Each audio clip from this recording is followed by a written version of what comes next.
সুপ্রিয় দর্শক, আসসালামু আলাইকুম। কাছের এবং দূরে যে যেখান থেকে বসে আমার রেসিপিটি দেখছেন সবাইকে জানাচ্ছি স্বাগত। পরিবারের ছোট সদস্যরা একদমই কিন্তু শাকসবজি খেতে চায় না।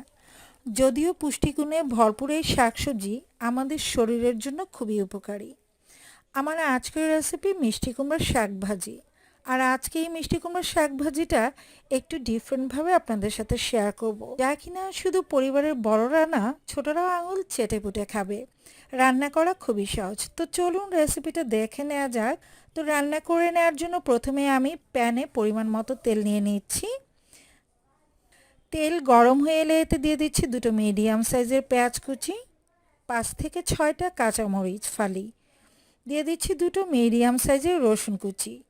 নেড়ে চেড়ে সব কিছু একটু ভেজে নিতে হবে। অপেক্ষা করছি কালার চেঞ্জ হওয়ার জন্য, তবে একেবারে ভেজে কিন্তু এটাকে ব্রাউন করে ফেলা যাবে না। তো দেখতে পাচ্ছেন পেঁয়াজ কুচি এবং রসুন কুচির রঙটা কিন্তু একটু চেঞ্জ হয়ে এসেছে। এবারে এতে দিয়ে দিচ্ছি আমি পরিমাণ মতো পানি।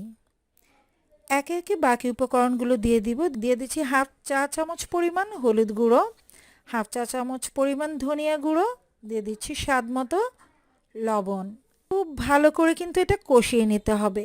আর এই পর্যায়ে কিন্তু আমি কোনো মরিচের গুঁড়ো ইউজ করছি না, যেহেতু আমি কাঁচামরিচ ফালি দিয়েছি। আপনারা চাইলে কাঁচামরিচের পরিমাণটা কমিয়ে দিয়ে শুকনো লাল মরিচের গুঁড়োটা কিন্তু ব্যবহার করতে পারেন।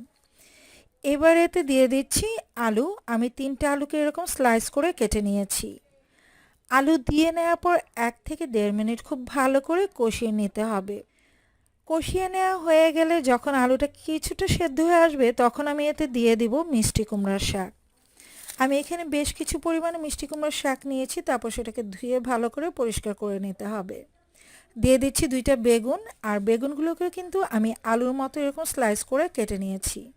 এখন দেখে মনে হচ্ছে পুরো প্যানটাই কিন্তু ভরে গেছে, কিন্তু কিছুক্ষণের মধ্যে দেখবেন শাকগুলো একদম চুষে গেছে। সামান্য পরিমাণ পানি দিয়ে ঢাকনা দিয়ে ঢেকে এটাকে 5 মিনিটের মতো রান্না করব। তো দেখতেই পাচ্ছেন আমি ঢাকনা দিয়ে এটাকে ঢেকে কিছুক্ষণ রান্না করেছি, আর এর মধ্যে কিন্তু শাকগুলো অনেকটাই চুপসে গেছে। নেড়ে চেড়ে আবারও ঢাকনা দিয়ে ঢেকে রান্না করব বেশ কিছু সময়, যাতে করে সব কিছু পারফেক্টলি সেদ্ধ হয়ে আসে। তো দেখতেই পাচ্ছেন অনেকটা কিন্তু সেদ্ধ হয়ে গেছে।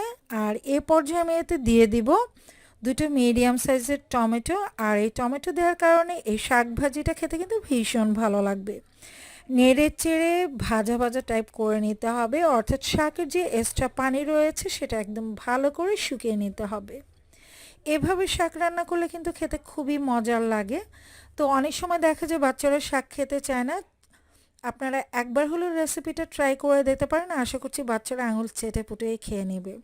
তো কথা বলতে বলতে এরই মধ্যে কিন্তু আমার শাক ভাজিটা একদম ভাজা ভাজা টাইপ হয়ে গেছে, আর এক্সট্রা পানিটাও কিন্তু শুকিয়ে এসেছে। এটা কিন্তু সার্ভ করার জন্য একদম রেডি। আই হোপ রেসিপিটা ভালো লেগেছে। ভালো লেগে থাকলে লাইক, কমেন্ট এবং শেয়ার করে দিবেন। পরবর্তী রেসিপি দেখার আমন্ত্রণ জানিয়ে আজকের মতো এখানে বিদায় নিয়ে নিচ্ছি। সবাই ভালো থাকবেন, সুস্থ থাকবেন। আল্লাহ হাফেজ।